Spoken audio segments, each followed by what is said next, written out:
ये इम्तिहान की घड़ी है। इम्तिहान की घड़ी हमारे लिए भी है और इस देश की जनता के लिए भी। इस आमने सामने की लड़ाई में, सीधी लड़ाई में रीढ़ के बिना खड़े हैं ऐसे थोड़े और लोग भी पलटी मार के दूसरी तरफ चले जाएं तब भी आश्चर्य न करिएगा, क्योंकि ये सही समय है। जिस को पलटी मार के उधर जाना है वो चला जाए। थोड़े से ईमानदार लोग अगर एक जगह बटेंगे तो वही संविधान को बचाने की लड़ाई लड़ेंगे। अरे इतना बड़ा खतरा सामने आने के बाद जो नेता एक नहीं हो रहे हैं, अब उनको हालात पर छोड़ दीजिए, उनका फैसला जनता करे कि अगर एक नहीं हो रहे हैं तो वो किसका फायदा कर रहे हैं। इस पर मैं और कोई टिप्पणी नहीं करूंगा। अगर इतनी मुश्किल में जो पार्टी सबसे मजबूत है, जिसके पास ईवीएम है, पैसा है, मीडिया है, सब कुछ है, आरएसएस है, वो फिर भी ऐसे लोगों को अपने सरकार और अपने गठबंधन में ले रही है जो उनके खिलाफ दिन रात गाली देते थे, और हम लोग केवल ये देख रहे हैं कि ये प्योर अम्बेडकराइट नहीं है। इन्होंने आज से 20 साल, 15 साल, 10 साल पहले गलती की थी। इन्होंने बहुजन आंदोलन को नुकसान पहुंचाया। हम प्योर लोग एक जगह होंगे तो प्योर लोग अगर बिखरे रहेंगे तो फिर किसका साथ देंगे। लोग यह भी समझा रहे हैं कि ईवीएम हैक हो रही है। कोई जन आंदोलन खड़ा हो पाया क्या? लोग यह भी समझा रहे हैं कि विश्वविद्यालयों को पूरी तरह प्राइवेट हाथों में बेच दिया। लोग स्कूल, कॉलेज, विश्वविद्यालय बचाने आ रहे हैं क्या? जिले इलाही अभी कल भाषण दे रहे थे विद्यार्थियों को परीक्षा पर चर्चा। वह आदमी भाषण दे रहा है जिसका खुद का डिग्री संदिग्ध है। वहां बैठकर वो लोगों का भविष्य बनाने की बात करते हैं कि तुम्हारा कंपटीशन तुमसे है। विद्यार्थियों, तुम इस देश के भविष्य हो, तुम्हें हम चर्चा करके बता रहे हैं कि पढ़ाई कैसे करनी चाहिए। और वही जिले इलाही इस देश में शिक्षा को पूरी तरह प्राइवेट हाथों में बेच चुके हैं। विश्वविद्यालय में आरक्षण खत्म किया जा रहा है। कैसे? 13 पॉइंट रोस्टर आया, सबने मिलकर लड़ाई लड़ी, वापस हो गया। और अभी जब ही 22 जनवरी के बाद यूजीसी ने एक नोटिफिकेशन जारी किया कि डी रिजर्वेशन करेंगे, जितनी सीटें एससी, एसटी, ओबीसी के प्रोफेसर बनने की बचेंगी उनको अनरिजर्व बना देंगे ताकि उन पर सवर्ण प्रोफेसर नियुक्ति करें। और वो भी तब जब इस देश में 4% ओबीसी और अपने अनुपात से आधे से भी कम दलित और पिछड़े लोग प्रोफेसर बने। तो उनका एजेंडा क्लियर है। अब इस देश के लोगों का एजेंडा क्लियर होना चाहिए। अगर उन्हें मंदिर मस्जिद के नाम पर वोट देना है तो फिर इस देश में आप क्या लड़ाई लड़ेंगे और कैसे बचाएंगे? अगर स्कूल, कॉलेज, विश्वविद्यालय के नाम पर वोट देना होगा तब शायद हम थोड़ी बहुत लड़ाई लड़ करके कुछ बचाने की कोशिश करेंगे। कल्पना करिए कि अगर एकजुटता का एक माहौल बनता तो एक राज्यसभा में एक नेता खड़ा होकर बोलता है कि एक अकेला सब पर भारी। अब की बार 400 पार, अकेला अब नेता सब पर भारी है। उससे सीखने की जरूरत है। हमारे लोगों को मौका मिला तो उन्होंने विचारधारा को थोड़ा पीछे करके बाकी सबको खुश करने का काम किया। उन्हें जब मौका मिला तो उन्होंने भले सामने कहा था हम 2 करोड़ रोजगार प्रति वर्ष देंगे, 15 लाख देंगे, 100 स्मार्ट सिटी बनाएंगे, स्मार्ट गांव बनाएंगे, अच्छे दिन लाएंगे, बुलेट ट्रेन चलाएंगे। और लोगों का जब वोट ले लिया तो अपनी विचारधारा के लिए काम किया है और ईमानदारी से काम किया। उन्हें मंदिर बनवाना था और वहीं बनवाना था और देखिए बनवा दिया है। सीख सकते हैं तो ये बात सीखें। ये बात हमारे नेता भी सीखें, कार्यकर्ता भी सीखें। और ऐसे ही सामाजिक न्याय और संविधान की बात करने के चलते उस नौकरी से निकालकर बाहर कर दिया गया। तो जब हम हक और अधिकार की लड़ाई लड़ना शुरू किए थे तो हमें पता था कि इसका अंजाम यह होगा। लेकिन इसका अंजाम जानते हुए भी हमने अगर कोई जोखिम उठाया तो यह सोचकर जोखिम उठाया था कि मंडल कमीशन और भारत का संविधान न होता तो हमारे हाथ में कलम और किताब ही नहीं होती तो प्रोफेसर की नौकरी कैसे मिलती।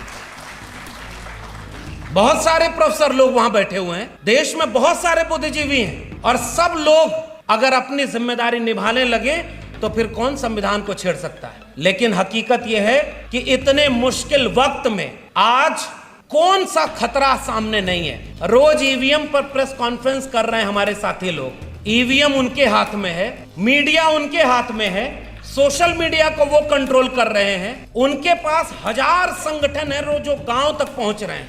हर मोहल्ले में भागवत कथा हो रही है जिसका अंत इस बात से होता है कि जो राम को लाए हैं हम उनको लाएंगे, और राम भक्त इससे आहत नहीं होते।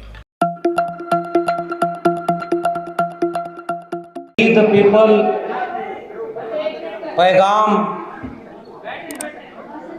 और तमाम संगठनों के साथ साझा रूप से आयोजित इस कार्यक्रम में आए हुए आप सभी लोगों को मेरा क्रांतिकारी जय भीम, जय मंडल, जय संविधान है, इंकलाब जिंदाबाद है। आज हम एक ऐसे मोड़ पर खड़े हैं जब इस देश में इस बात का फैसला होना है कि आने वाले वक्त में ये देश संविधान से चलेगा या नहीं चलेगा। ऐसे मोड़ पर इस देश में आज बिल्कुल लड़ाई सामने आर पार की है। तो आज इस सभागार में हम लोग इसलिए इकट्ठा नहीं हुए हैं यह समझाने और बताने कि आज देश में क्या समस्या है, कितनी मुश्किल है और देश के सामने खतरा क्या है। अगर इतने समय के बाद भी इस देश के बहुसंख्यक लोगों को अगर यह पता नहीं है कि उनके सामने खतरा क्या है, तो इसका मतलब वो खतरे से लड़ने के लिए अब तैयार नहीं हो पाएंगे। यानी अब वक्त इस बात का नहीं है कि इस मंच पर खड़ा होकर के ये गिनवाया जाए कि संविधान खतरे में कैसे है, संविधान कैसे भीतर से खोखला किया जा रहा है। इसलिए अब वक्त आमने सामने की लड़ाई का है और जो लोग भी इस आमने सामने की लड़ाई में, सीधी लड़ाई में रीढ़ के बिना खड़े हैं, ऐसे थोड़े और लोग भी पलटी मार के दूसरी तरफ चले जाएं तब भी आश्चर्य न करिएगा, क्योंकि ये सही समय है। जिस को पलटी मार के उधर जाना है वो चला जाए। थोड़े से ईमानदार लोग अगर एक जगह बैठेंगे तो वही संविधान को बचाने की लड़ाई लड़ेंगे। ये इम्तिहान की घड़ी है, इम्तिहान की घड़ी हमारे लिए भी है और इस देश की जनता के लिए भी। क्या अब इस देश में हमें यह बताने की जरूरत है कि आज इस देश को स्कूल, कॉलेज, विश्वविद्यालय की जरूरत है या इस देश में धार्मिक मसलों पर बहस करने की जरूरत है? धर्म के व्यक्ति राजनीति कर रहे हैं और जिन्हें राजनीति करनी चाहिए वो धार्मिक काम कर रहे हैं। अगर देश के लोगों को लगता है कि अब इसके बाद भी लोकतंत्र सुरक्षित है, संविधान सुरक्षित है, तो हम जैसे लोगों का भाषण करने का कोई मतलब नहीं। दिल्ली के इस सभागार में खड़े होकर हमने सैकड़ों बार एक ही बातें दोहराई हैं। सैकड़ों कार्यक्रम ऐसे वी द पीपल, पैगाम या देश के संविधान बचाने वाले संगठनों ने किया है। और आज इस बात को मैं कहना चाहता हूं, हम जिस फूले, अंबेडकर, पेरियार, बिरसा मुंडा, जयपाल सिंह मुंडा को याद करते हैं, पसमानदा आंदोलन को याद करते हैं, अपनी विरासत को याद करते हैं, तो हम एक बार साफ कहते हैं कि वो लोग अपने मुश्किल वक्त में ऐसी लड़ाई लड़ गए कि हम उन्हें याद कर ले रहे हैं। और अगर आज ऐसे वक्त में हम अपने हिस्से की लड़ाई नहीं लड़ पाए तो आने वाली पीढ़ियां हमें जरूर याद करेंगी, लेकिन इस रूप में याद करेंगी कि तुम्हारे सामने जब लड़ने का वक्त आया तो तुम पलटी मार रहे थे और इस बात का इंतजार कर रहे थे कि नेताओं के भरोसे लड़ी जाएगी लड़ाई। नेताओं के भरोसे लड़ी जाएगी निश्चित रूप से। कल्पना करिए कि अगर एकजुटता का एक माहौल बनता तो एक राज्यसभा में एक नेता खड़ा होकर बोलता है कि एक अकेला सब पर भारी, अब की बार 400 पार, अकेला अब नेता सब पर भारी है, उससे सीखने की जरूरत है। हमारे लोगों को मौका मिला तो उन्होंने विचारधारा को थोड़ा पीछे करके बाकी सबको खुश करने का काम किया।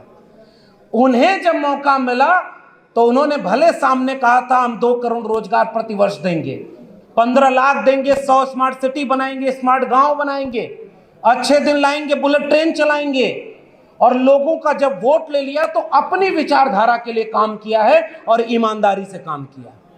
उन्हें मंदिर बनवाना था और वहीं बनवाना था और देखिए बनवा लिया है।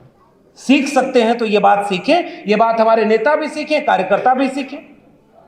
उनके लोग उनके साथ खड़े हैं जब वो किसी दलित को या किसी महिला आदिवासी को राष्ट्रपति बनाते हैं। मध्य प्रदेश में किसी ओबीसी यादव को ले जाकर के मुख्यमंत्री बना देते हैं और मुख्यमंत्री को उठा करके मार्गदर्शक मंडल में डाल देते हैं।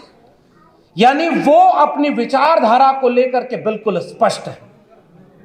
इसलिए मैं एक ही बात कहना चाहता हूं, बहुत सारे वरिष्ठ लोग हैं वो अपनी बात कहेंगे। हम लोग दिल्ली विश्वविद्यालय में पढ़ाते, 14 साल पढ़ाया और ऐसे ही सामाजिक न्याय और संविधान की बात करने के चलते उस नौकरी से निकालकर बाहर कर दिया गया। तो जब हम हक और अधिकार की लड़ाई लड़ना शुरू किए थे तो हमें पता था कि इसका अंजाम यह होगा, लेकिन इसका अंजाम जानते हुए भी हमने अगर कोई जोखिम उठाया तो यह सोचकर जोखिम उठाया था कि मंडल कमीशन और भारत का संविधान न होता तो हमारे हाथ में कलम और किताब ही नहीं होती, तो प्रोफेसर की नौकरी कैसे मिलती। बहुत सारे प्रोफेसर लोग वहां बैठे हुए हैं, देश में बहुत सारे बुद्धिजीवी हैं, और सब लोग अगर अपनी जिम्मेदारी निभाने लगे तो फिर कौन संविधान को छेड़ सकता है। लेकिन हकीकत यह है कि इतने मुश्किल वक्त में आज कौन सा खतरा सामने नहीं है।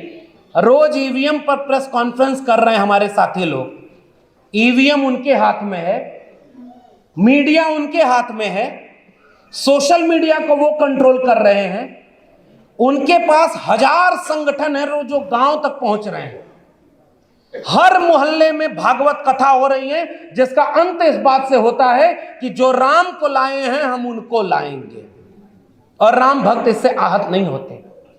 वो कभी नहीं कहने जाते कि नहीं नहीं ये गलत हो रहा है। उनके धर्म के मानने वाले लोगों ने कहा कि ये राजनीति हो रही है, लेकिन फिर भी उनको कॉन्फिडेंस है कि चुनाव वही जीतेंगे। लेकिन एक बात बताइए, अगर एक अकेला सब पर भारी था, उन्हें इस बात का कॉन्फिडेंस था कि वो अकेले लड़कर जीत लेंगे, तो गठबंधन तोड़ने की जरूरत क्या थी।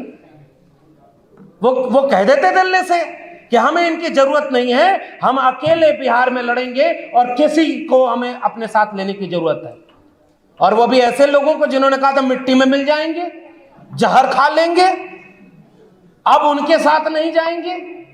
लेकिन सत्ता के पास इतनी चीजें होती हैं जिससे वो आपको डरा ले, झुका ले और अपने में मिला ले। लेकिन एक बात याद रखिएगा, बाबा साहब डॉक्टर अंबेडकर जब लड़ रहे थे तो उनके खिलाफ भी उनके थोड़े से लोगों को खड़ा कर दिया गया, लेकिन उन लोगों का नाम कोई नहीं जानता। बाबा साहब डॉक्टर अंबेडकर आज भी संविधान बचाने की लड़ाई में शामिल हैं। ज्योतिबा फूले, सावित्रीबाई फूले के ऊपर पत्थर फेंकने वाले, कचरे फेंकने वालों का नाम कोई नहीं जानता, लेकिन उसे झेलते लड़ते वाले आज भी हमारे आंदोलनों के नायक बने हुए हैं। तो इस बात को याद रखिएगा कि आज भी इस देश में बहुत सारे ऐसे नेता हैं जो ईडी और सीबीआई के सामने झुके नहीं, अपने चट्टान की तरह खड़े हैं कि हम कुछ भी हो जाएगा इनकी तरफ नहीं जाएंगे।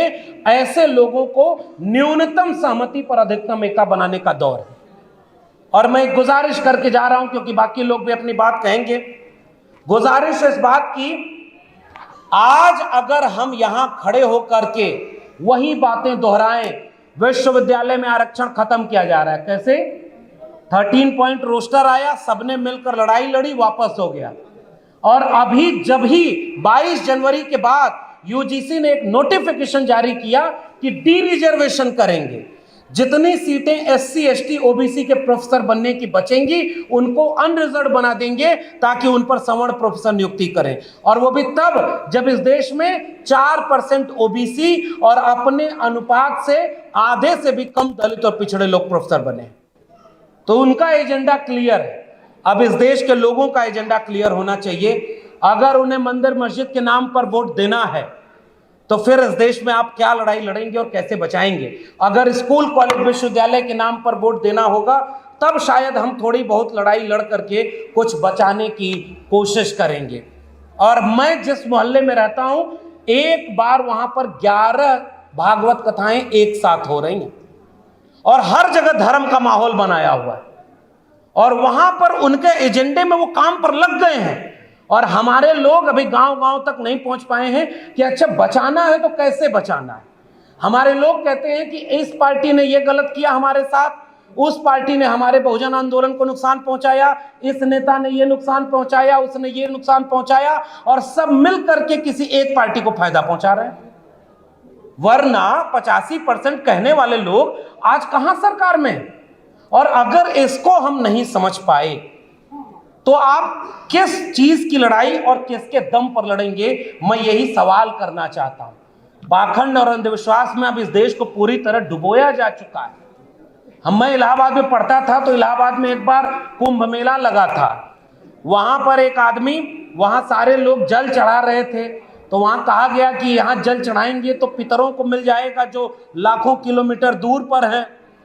वहां एक आदमी गया और वहीं से पूरब दिशा में मुंह करके जल चढ़ाने लगा। तो दूसरा आदमी आके पूछा कि भैया ये जल किसको चढ़ा रहे हो?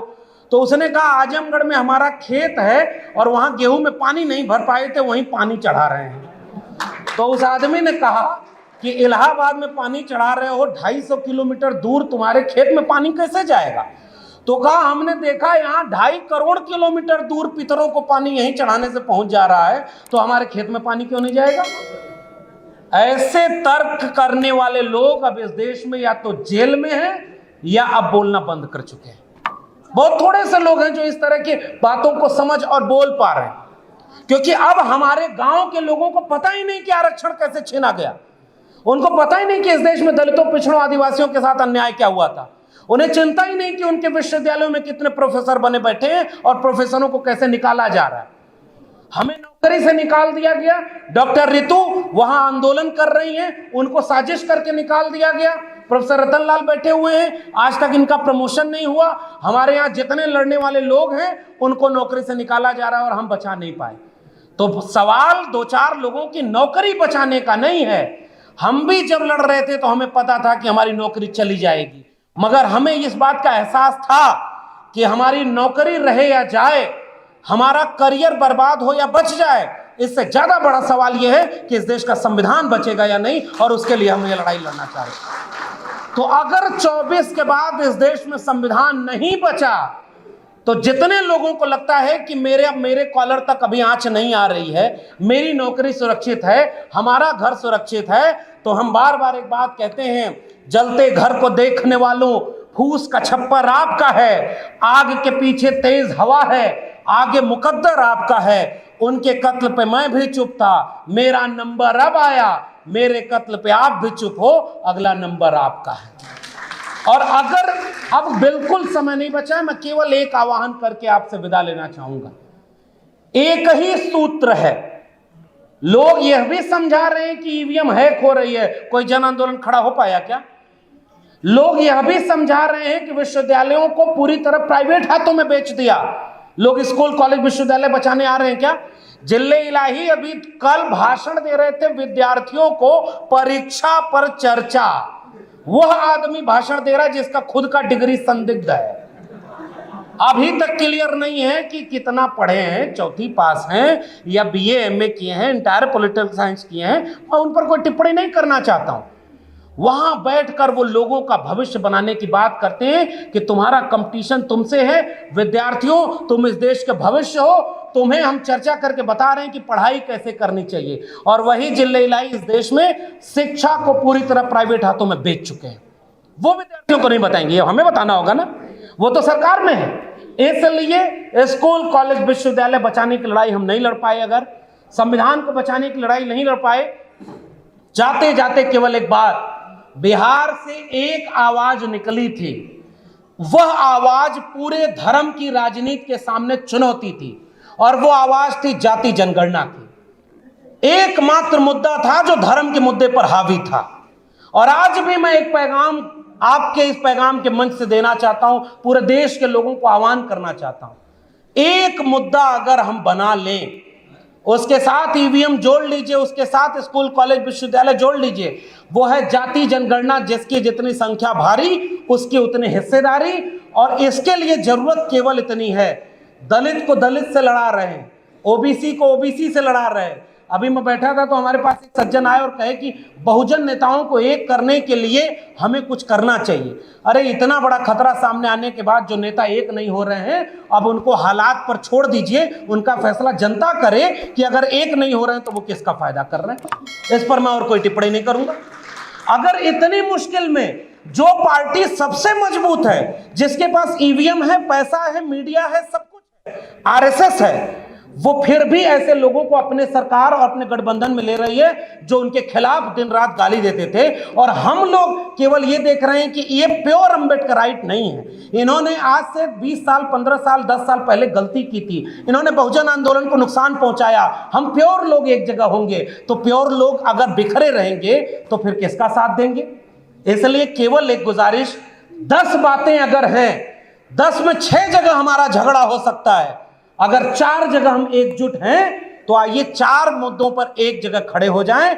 अगर बचेंगे तो बाकी 6 मुद्दे बैठकर सुलझा लेंगे। अगर बचेंगे ही नहीं ये प्योर होने में कि 10 में 10 गुण मिल जाए तब हम एकजुट होंगे, तो फिर मुबारक हो, आपके लिए 2024 का भारत इंतजार कर रहा है। मगर फिर ये ना कहिएगा कि आपको कोई समझाया नहीं। ये बात हमें और आपको भी समझनी है, और अपनी जात बिरादरी से जिनको कहा गया कि वो नीची जाति कर है, ये तो उनकी भाषा है ना, हमें उनके साथ गले में बाहें डाल करके अगर एकजुटता का संदेश समाज में दे, तो मुझे अभी भी एक यकीन बचा हुआ है, समाज एकजुट हो जाएगा तो वो दबाव नेताओं पर भी डालेगा कि आपको भी एकजुट हो जाना चाहिए। और नहीं एकजुट होते हैं तो इम्तिहान आपका है। मैं केवल एक गुजारिश करना चाहता हूं, जो इस देश में संविधान विरोधियों को सत्ता से उतारे उसके साथ खड़े हो जाइएगा। अगर संविधान बचेगा तो बाकी लड़ाई हम लड़ लेंगे। बहुत बहुत धन्यवाद।